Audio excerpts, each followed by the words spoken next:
Hi guys, it's Ramon Goose from the Guitar Show. Today I'm unboxing, or rather uncasing, an ESP guitar.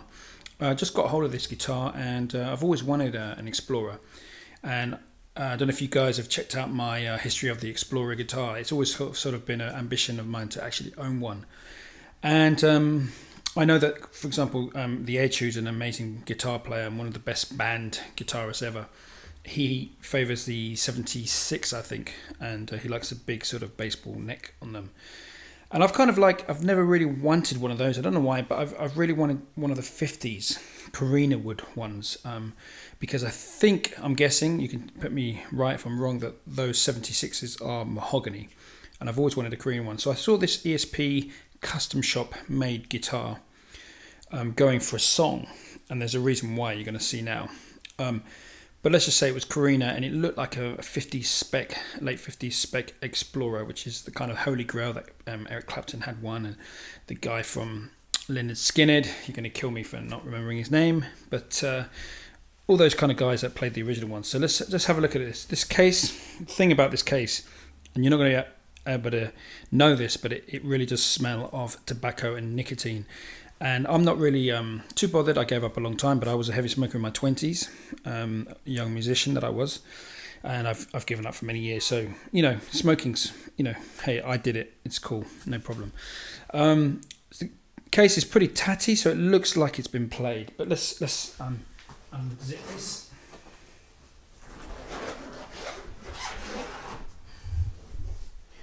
Okay. Wow.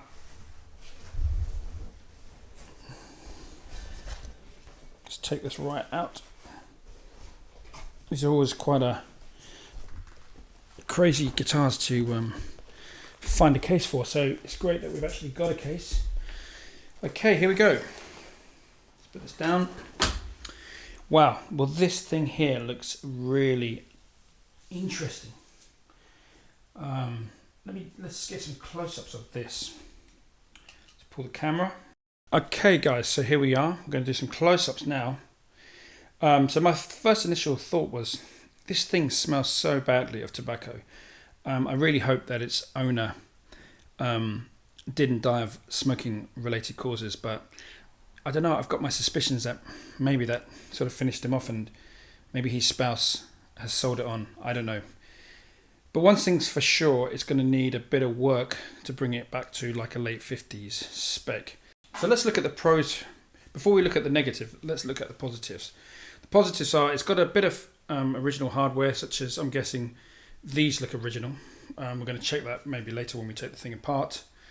The checking on the guitar is absolutely amazing.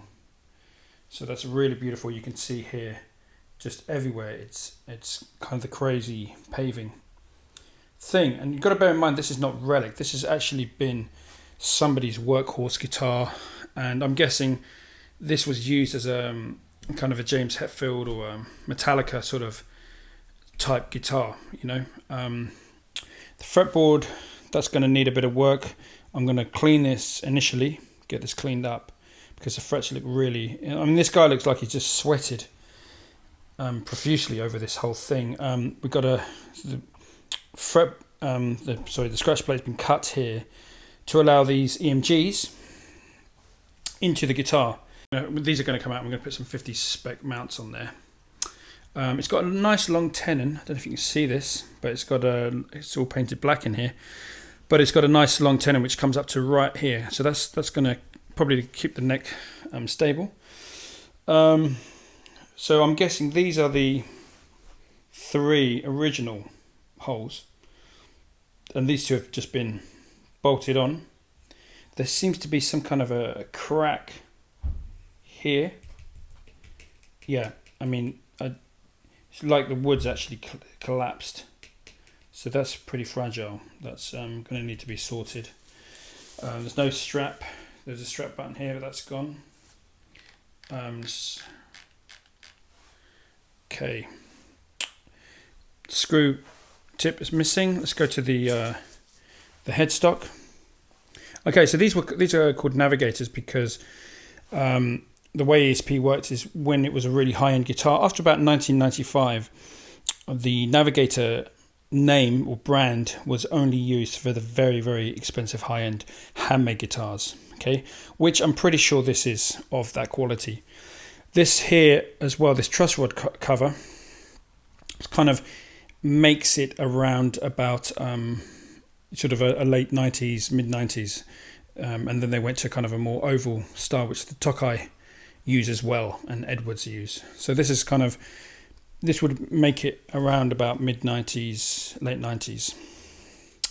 Fretboard could quite possibly be Honduras. I'm guessing it's a Honduras fretboard. Some really nice bit of wood there. Okay, so let's look at the back of this guitar. Bit of a horror story in one respect. Let's look at the benefits first. It's got this beautiful patina, this checking, which is just absolutely beautiful. This is not relic. This has just been gigged and in a thrash metal band or a heavy metal band, and the guy's just, this has been his main guitar, I think, and he's just played it for years, and then he's probably just dropped, and the guitar's moved on. But you've got some nice, sort of a wearing of the lacquer there to the bare wood, and I'm guessing this is Korina wood. It's a beautiful kind of oak. It's got some feathering. Yeah, this is definitely Korina, in my opinion. So that's a really good thing about the guitar. Okay, this looks monstrously horrible. We're going to take this apart, but we've got a battery in here, which is for the EMG pickup, and we've got this really badly done bit of plastic. That looks awful. That looks horrible. So guys, I'm going to ask you in a moment what I should do about that. What do you think I should do? Should I make a little cover here with wood and try and make it look a bit smarter, or should I put a bit of Korina here, get someone to professionally do that? Same with the battery. Or shall I just leave it how it is? What do you think, guys? Because I'm not going to use the battery, that's for sure. But there's some beautiful feathering. You can see here there's some kind of feathering in the wood, which just makes it look like a stunning piece of Korina wood. Okay, so we've got another little problem here. This neck looks like it's about to crack off here, so that needs to be obviously looked at. And I'd be even worried about putting another strap pin in there because it could pull it off. But the good news is it's got a long tenon joint here, so that's probably saved it, But as you can see, again, the relicking on this thing, and especially on the neck here, you can see these are not these lines are just where it's split, the lacquer split. And Navigator ESP rather stopped using this lacquer, unfortunately, because I love the way it sort of splits like this, and they've stopped using it, and they've changed to a different type of lacquer, which is not as good in my opinion. So these here look like they were gold, started to wear. We've got serial number here. If anyone wants to tell me what date that is, how to work that out. There is a way of working it out, but I can't remember. But it's not quite obvious. Could that be that's a 9.4 there? Could it be that it's made in 1994? Who knows? The neck shape, it's nice and chunky. Let's see if I can get a profile of this. So you've got a nice kind of chunky neck. And the width, I'm guessing it's 44 mil or 43. It's pretty wide. And I've heard that the originals were quite wide.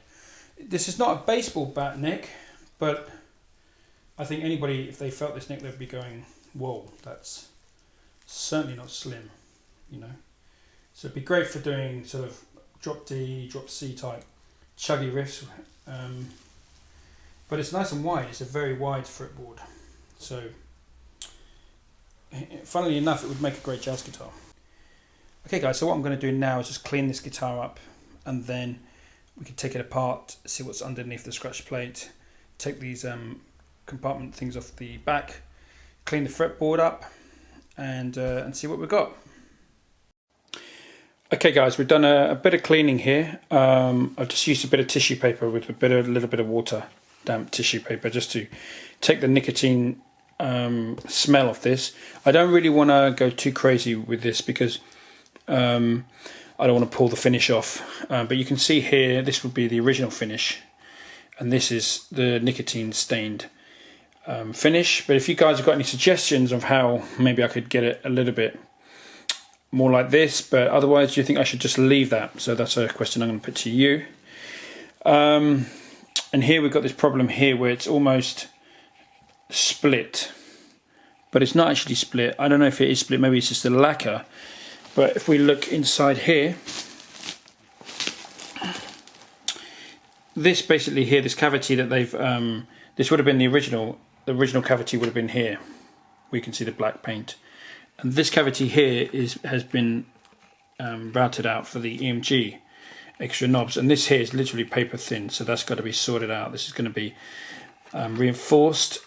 And my question to you guys is, should I put a piece of Korina so it fits there nicely and it's back to where it was? I mean, this is the back of the guitar, no one's going to see it, but I'd like to go and get some PAFs. My friend Mark from Mojo Pickups is going to kindly make those for me to get it back up to its 50 spec, but I'm just wondering how to deal with this. So it might be that I put a bit of Korina wood in there, a complete block, and just completely block this off, or I could just put a cavity back there, but I don't know. What do you think, guys? I'll put it up to you. There's some really nice feathering. Like I said, this has come up a little bit more. I've only done some very basic cleaning on this guitar. So let's have a look at the fretboard. Okay, so I basically used this to get rid of all the gunk off the fretboard. And now we're actually seeing some of the grain on this fretboard. I don't know if this zoom is working. Let's have a look at there. But it's got a beautiful Honduras fretboard, which we can now see, which before we just couldn't see at all. So that's actually come up. It was literally just this dark gunk that was you just couldn't even see the fret markers hardly through it.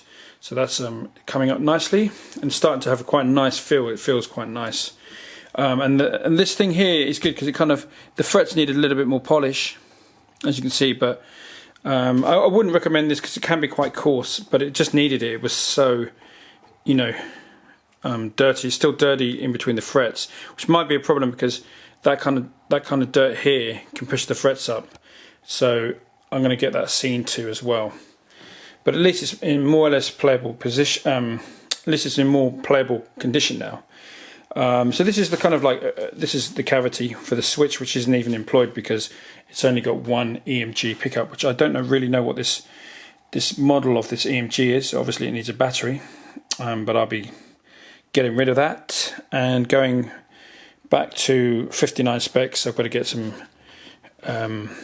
new knobs there, but otherwise it's a pretty cool guitar. So I've got to be careful with this. This seems to be flaking off. The Navigator, I've given this a bit of a scrub, but you know, I'm a bit wary because I don't want this thing to fall apart on me. But it's just caked in this nicotine. I'm just wondering whether this guitar, I mean, I'd love to have known the guy that actually played this, because he's really played the hell out of this guitar. I mean, you know, he puts me to shame because I kind of stroke my guitars compared to this guy. This guy must have been a Japanese rock and roll guitar player and playing in the street or smoky bars. I mean, it's really had a life. So let's put it back together and plug it in and see how it sounds. Okay, now we've put this thing back together as best we can. I've taken the knobs off because I really didn't like those sort of black Telecaster knobs. I've taken the switch out. We're probably going to replace the switch eventually. We're going to get rid of these two holes. I'm definitely going to get somebody to sort that out. We're going to keep the bridge. I might change this, I'm not sure, but we'll see to that later. This now has got a beautiful grain that's coming through. That, you know, and these mother of pearl dots have started to shine, which they didn't do before because it was just really, this was the most dirtiest fretboard I have ever seen in my life. The amount of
guys, so there you go. That's the Explorer.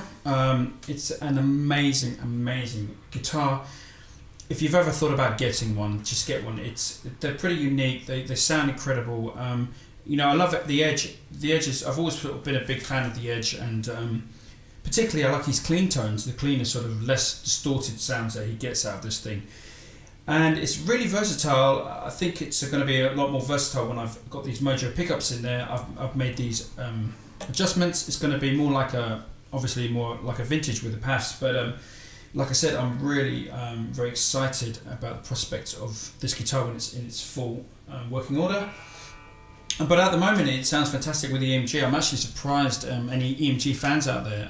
They're actually really good pickups. So you know, I was a little bit prejudiced against them, but they sound pretty good. I'm going to try and leave the guitar pretty much original. The scratch plate's been cut a little bit here, but you know, I prefer to have the original parts on the guitar just because it's had a life. It's got a vibe. It's kind of got a soul about it because it's been played to death. I think it's always going to smell of tobacco, but that's not a problem. Like I said, I used to be a smoker, so I can't hold it against anyone else. You know, like they always say, the worst smokers are ex-smokers, you know. Again, we've got some problems here. We've got to sort this out because it's a little bit fragile. We don't want to have that. We're going to sort the this neck joint out. But all in all, I think it's going to be a keeper. It's going to be one of my favourite guitars for sure. And I really see sort of a role for this in my sort of armoury of guitars. And thanks for checking this out. Like I said, we're gonna do a part 2 of this video and just show you the complete restoration of this guitar to hopefully late 50s specs. But yeah, like I said, you know, check out the Explorer. It's an amazing. I mean, this is not a Gibson, but it's got the Korina wood. You know, it's got the rosewood, Honduras rosewood. This thing is as close as I'm ever going to get. You know, but so you know, I heard the mahogany ones are just as good as well. A little bit different, but I certainly, you know, this is an amazing guitar, and it's probably one of the most exciting guitars that I've probably ever owned. I know that's going away, but yeah, thanks again for checking this video out, and come back, and part 2 we're gonna see this in all its glory. Take care, guys. See you soon.